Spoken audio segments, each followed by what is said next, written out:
Hello everyone, my name is Mid, and I will be your host to the Midcast, a new podcast that I am starting, talking about video games, video game companies, and security, since those are all things that I am very familiar with and like quite a bit. We're going to get straight into things by telling you that, hi, yes, my name is Mid, at least as far as you're concerned. And today's topic is predatory business practices. A unfortunately now common occurrence in the video game industry. We have seen different examples of predatory business practices in video games. If you're not too familiar, maybe loot boxes would ring a bell. Maybe season passes, rare items that cost real cash, those sort of things. Or if you're more of a mobile inclined person, gems, or not really sure what Candy Crush uses, but I know they also have a premium currency that you must pay real money for. With that said, these business practices have been around since the early 2000s. I believe it was a mobile game in China that originally started the whole loot box idea. So this is surprisingly decently old. Almost 2 decades, just about 18 years. I think it was 2004 this mobile game came out. I'm not entirely sure what the name of it was. I read about this quite some time ago. It's strange, isn't it? How like one little example of a loot box just became an entirely set in stone kind of way to make your game, or at least it used to be. Recently, season passes have kind of replaced loot boxes, and from what I've noticed, especially in the infamous Overwatch 2 example. But some games still have loot boxes, such as Team Fortress 2. I'm sure you have heard of it at least once. It came out in 2007, made by Valve, who made Half-Life 2, if you're familiar with that. With Team Fortress 2 being an early example of loot boxes, it's not exactly as predatory as modern examples.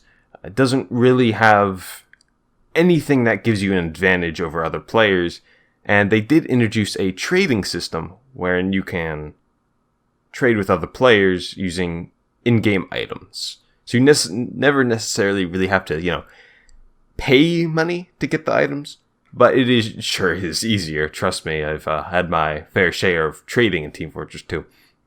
And it does take some time to really get things going. But I digress. Overwatch 2 is a very new and unfortunately a very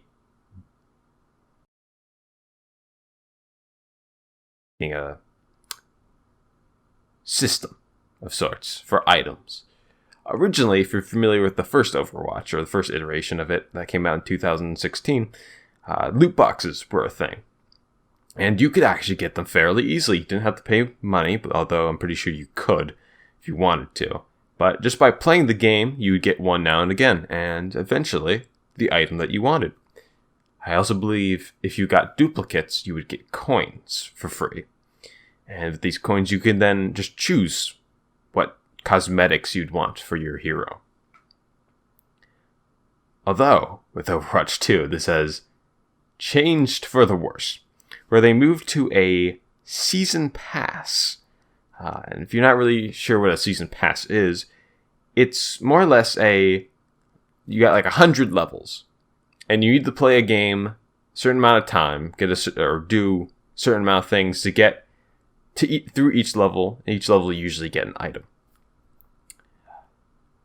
Unfortunately, this means that the items are predictated for you and not always what you want, or they don't really do anything.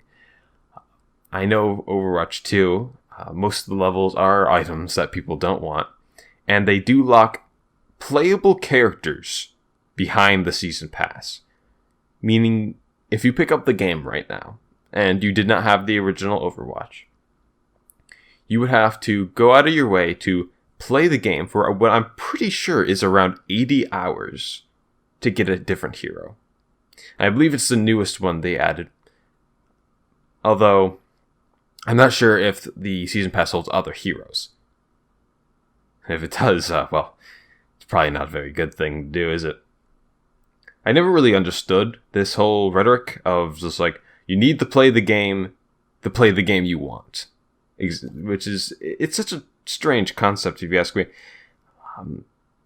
Overwatch 2, great example of that, and there's a couple of other games I've played a lot.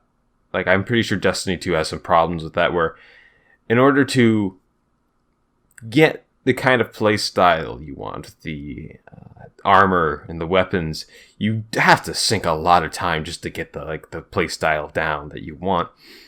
This is just a strange way of enticing a player to play the game more in a way they don't want to. Because in games, you are going to have different play styles. It doesn't matter what game it is. Even chess, a very, I would say, basic example of a game, people play the game differently. So forcing a player to play a play style that they don't want to play seems like a very odd way of designing a game. It kind of, for a lack of a better example, kind of grabs you by the nuts and forces you to say, hey, you're going to have to play the game, the slog that you don't really like playing, in order to 80 hours down the line play the thing that you want to play. And the game continues to do this, Overwatch 2, where they will have these things in the pass really, really far down the pass. Like, I'm talking level 80, level 90, level 100, like the final level 100, which are the only things that you're probably going to want from the pass. The rest 70 levels that you have to go through, and it takes a long time, mind you. It's nothing. It's just filled with nothing. It's filled with little images that you can put on a wall. Like, nobody's gonna look at these. Nobody cares about these. They know you don't care about these. That's why they fill up the first 80% of a season pass, a battle pass, with things that you don't want. So you keep playing in order to get to the end. Now, this seems obvious, right? This seems like, oh, that's a good way to keep your players engaged. It's not a good way to keep them engaged if they're not engaged. You know what I mean? They are not engaged. If they want to play this new character, but can't. They cannot unless they play the game for a considerable amount of time in the way they don't. They are not going to be engaged. And what's worse about this is that you can pay money to skip through individual levels of the Overwatch 2 season pass. This alone, right? They know you don't want to go through those first 70 levels. This alone, you could spend $70. I think it's like $1 per level, maybe 10. I don't quite remember. But imagine having to either spend a lot of time or a lot of money just to play the game you want to play. Now, I get Overwatch 2 is free to play, right? They made it free with this huge Overwatch 2 update. It's not really a separate game, if you ask me. I've looked at it, and when they released it, it was obviously very rushed. There's reference posing characters on the title screen, which should say everything. And if you don't know what a reference pose is, it's the default pose a 3D model will end up in. Meaning nothing was done to make the character look like they actually exist in that environment. And with these season passes, another horrible thing with these is that the items are typically exclusive to this certain time period from like maybe 2-3 months. So not only do you have to spend 80 hours to get to level 80, to get a new character, to play the character you want to play, or to spend money, you have like a month to do it. Now, for someone who has a lot of time on their hands, say someone younger, this is fine, I guess.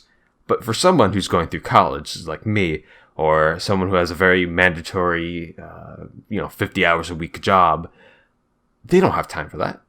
And they know that you don't have time for that. That's why they put the money option in there.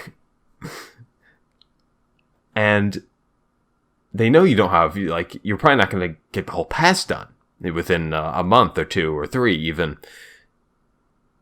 So it creates this FOMO, this fear of missing out, which tickles your balls a little more and says, hey, you should just buy it. You should buy it. You should pay us. You should pay us more money. And they will continue with this every single season pass until the game's no one plays the game anymore, years down the line. Destiny 2, I would argue, is also guilty of this. Although it's not locking actual characters behind this paywall. Thankfully. It's not locking any huge gameplay mechanic. And there is a free version of the pass. Which offers, I would say, still very desirable things. Like the rare items, currencies, items for upgrading your pre-existing weapons and all that. So it's not as bad. But it's still, not great. And battle passes in general are not a good business practice until a game. You may have heard of it. You may not have. Its community's not very vocal. But Deep Rock Galactic is a game about dwarves. It's, I think about $35 on Steam. $40 even. Worth the experience, trust me. If you've never heard of it, never played it, go play it. It's a mining game. You play as a dwarf, one of 4 dwarves. You go down to an alien planet, you get materials. Very good game. But the reason I bring up Deep Rock Galactic is it has a season pass system. Except there's no way to pay for it. It is entirely free, and it does not cheat you out of your time. All you have to do is play the game normally, and then you just get bonuses anyway. Because playing the game, you just get stuff for your character. That was just that is baked into the game as is. And the season pass only just gives you more stuff for playing the game. You cannot pay to pass through the levels. You just have to play the game. And they even added extra fun events to do while playing the game in order to pass through the season pass faster. This is a great idea. And now I get it's not viable for every game, especially if the game is free to play. But Overwatch 2 is owned by a multi-billion-dollar company, right? Which also does put into perspective why did you rush the game? Why was there reference posed characters on the title screen? Why is the season pass so predatory? I mean, I guess they had to make their billions of dollars somehow, but still. They have many other very large IPs that they could pull money from to make the whole experience better for the player. Because I'm not nitpicking stuff from Overwatch 2. These are genuine problems other people have brought up. You ask anyone who's played over the first iteration of Overwatch, and then they played Overwatch 2, it's the same story I'm telling you right now. You've probably already heard it if you're familiar with this topic. It is annoying, to say the very least. It is a annoying, boring, predatory business practice. And they know that. And that's how they get your money. Moving on from the whole battle pass system. I'm sure you've heard of this in the news at least once. And if you are a parent or older, or have family members who have children, or are a child yourself, you have probably heard of or know or have been a victim of gambling, as disguised gambling, as I would put it, in video games. Going back to Team Fortress 2, they say on the tin of the box, the little loot box that you get, there is a chance for an exceedingly rare item.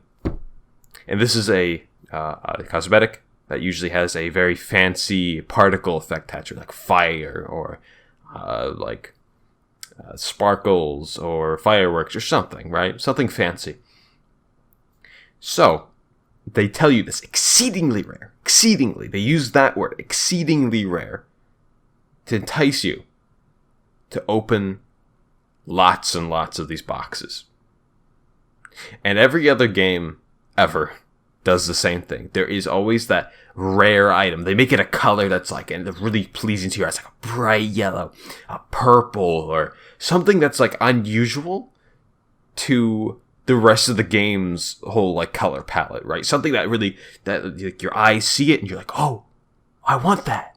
I really want that. And as a kid, you're way more susceptible to this, right? When I was almost a victim to this myself. When I was 13, 12, whatever, I was playing these games. Like I saw, oh my god, exceedingly rare hat. Oh, I want that. I really want that. So I'd be like, oh, okay, maybe for Christmas I can like get a bunch of these. Like, it's essentially just putting money into a slot machine. Like, I want this hat. Let's dump a bunch of money into it. These games, they target kids specifically, especially like games like Fortnite. They really target kids because they know they're going to ask for these things for Christmas or for their birthday or just generally if the kid's just lucky enough to be like, I want this, and then they get it. This method, this practice is just playing dirty. Because the kids, especially nowadays, are not moderated usually by their parents or even by the game itself. So these kids are just like, okay, I'll use my allowance money. I'll get my mom's credit card, whatever. I will buy the premium currency. I will buy the keys to open the boxes. I will do something to get my rare item. And I'm sure you've seen articles where a kid will charge their mom's credit card, their parents' credit card, $2,000 of this, like, of Fortnite bucks, or V-bucks. That's what they're called, Fortnite bucks. Yeah, these V-bucks or these Robux. So if you play Roblox, like all these just stupid premium currencies that kids are going to buy because they want the skin that makes them look like they're glowing or like they're a famous actor or something, because Fortnite has a lot of crossovers. They have Travis Scott, I believe. They have Thanos from Avengers. They have all these other characters. And these characters are known by kids. Kids like these characters. So they're just going to buy this currency and then spend more money on loot boxes, whatever, to get what they want. These kids don't have self-control. They when they're young, when I was young, I didn't have self-control. Although I never had money to do these things when I was little. So I thankfully did not really fall into the whole trap of opening loot boxes and all that. But it is a known problem. A known problem that these companies target kids with their loot boxes and such. Which is nothing we can really do about it, unfortunately. It's just a matter of making sure your kid's responsible with money. Or you are responsible with money. So happen you are young and watching this still. Do not fall for it. If you're young and watching this, do not fall for it. It is, trust me, you will like the skin for a month, maybe 2 months. And then when you get bored of the game, you'll regret wasting like the $20, $30, $40 you spent on that skin. This happened to me a couple times in different games if I spent the money on it. Like, I play Sea of Thieves, bought a costume for $10. Don't really like the costume now. It wasn't worth my $10. I could use that $10 to buy a sandwich, which I would have enjoyed a lot more. Moving on. The premium currency. Let's talk about that a little more. Premium currency. Have you ever noticed this? They give you options. They don't let you buy the exact amount you want. You have to buy what they tell you to buy. So it's the $4.99 for 499 coins, or it's $14.99, and they continue with this, and then it's like after $14.99, it's like $49.99, right? There's a huge jump there. Usually, they do this on purpose. They really do this on purpose. This is, if you're not familiar with these kind of concepts, let me tell you how that works.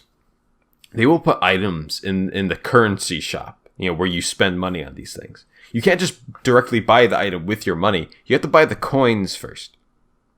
So the item you want will be, say, the equivalent of $51, right? But there's only an option to buy like $50 of the currency. So what do you have to do? You have to buy the next step up. You have to go buy like the $75 version. So you're going to have $20 worth of extra currency left that you're not going to use, but they made you spend money on it anyway, just to get the thing that was $50 or $51, I should say. Sorry. And this is in literally every game that uses a premium currency. Sea of Thieves, Destiny 2. I'm not sure if Overwatch did it back in Overwatch 1, but I'm pretty sure you could pay for coins. You can now, so it might even be true in Overwatch 2. And I'm sure a bunch of mobile games follow this rhetoric. So, this is, just another huge predatory practice that they're doing. They're gunning for your wallet. They really want that money from you, and they want it in the cheesiest ways possible. Speaking of cheesy ways to get your money, if you are familiar with Fallout 76, you hear me say these words, and if your mind went to the shop, the cosmetic shop, you're on the right track. And you've probably heard of this before. Upon release of Fallout 76, which is a part of the Fallout franchise, it was kind of meant to be like a multiplayer survival sort of deal. They had a cosmetic shop. And upon release of the game, there were a couple items that were on sale. Right? That sounds cool. On sale. Here's the thing. They were never, at any point, at their actual original price.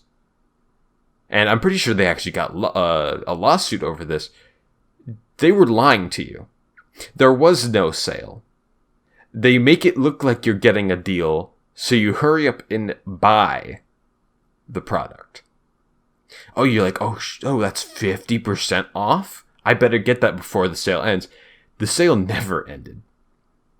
It was always like that. That was the intended original price, and the one that you saw crossed out was just a overinflated price they didn't actually expect you to ever buy it at. Which is why, you couldn't. It was always on sale with huge air quotes.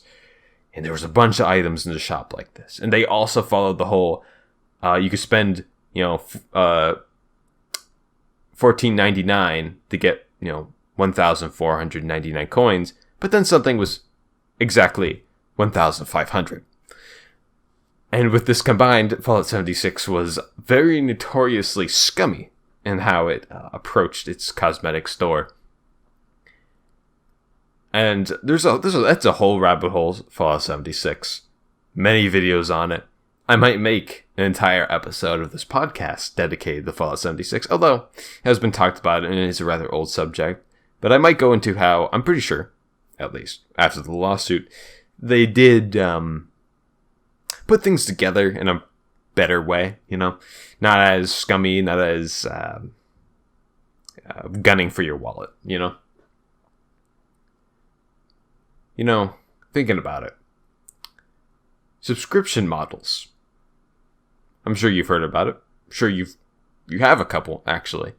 Netflix, HBO, and a very infamous example.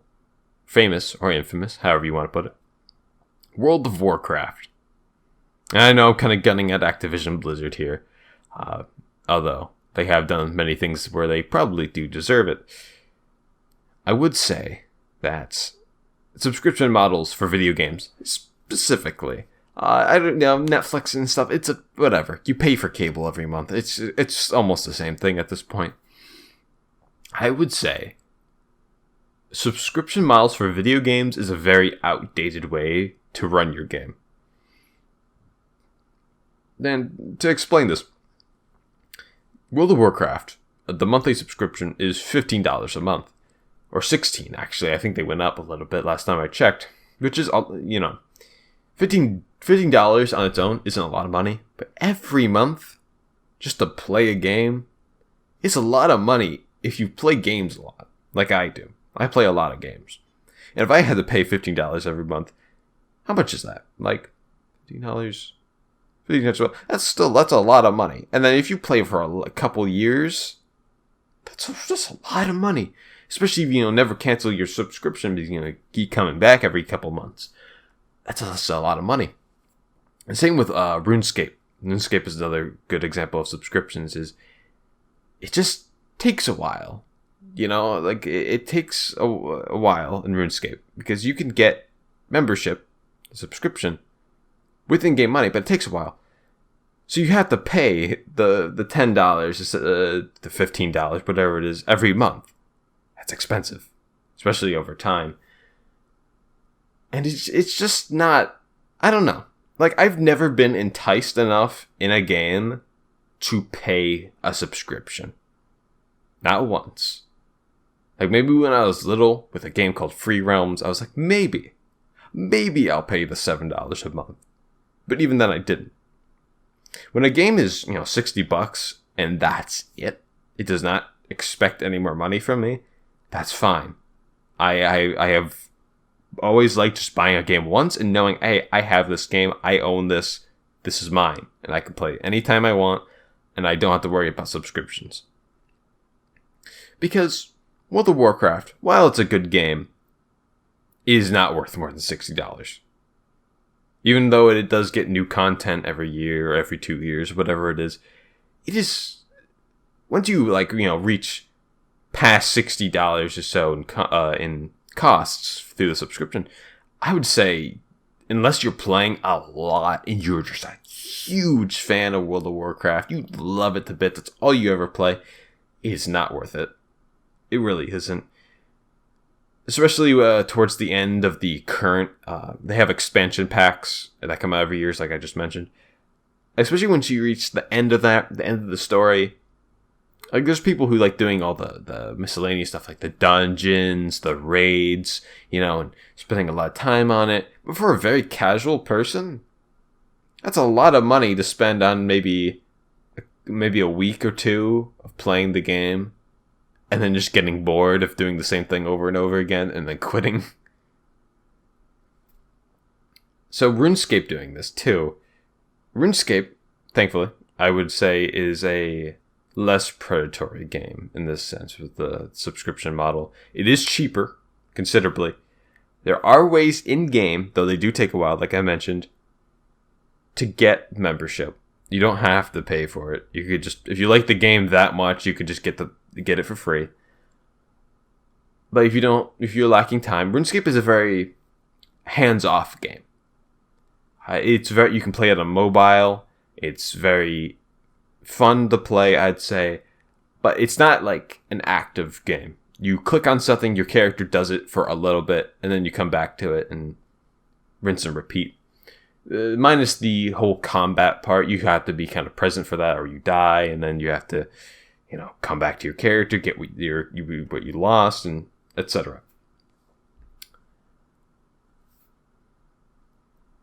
But RuneScape being this kind of game,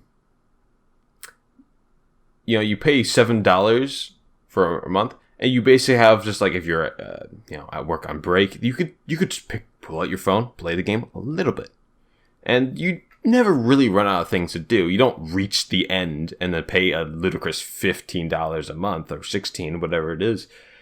It's you get to play the game for $7, a month, which is half the price of World of Warcraft, for essentially unlimited content. Even as a casual player, I'm a very casual player when it comes to like World of Warcraft and RuneScape.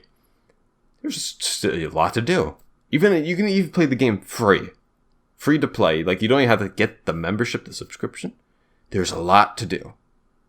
So if it's your kind of game, it lets you do more. It lets you explore the game more without paying. World of Warcraft does not really let you do that. They have a tiny free trial. That's it. Like you get up to level 20. The maximum level, I'm pretty sure, is level 70 now. And it might seem like, oh, well, that's, that's 1/3 almost. It's not enough, trust me. I've played World of Warcraft off and on with the free trial for the past 12 years.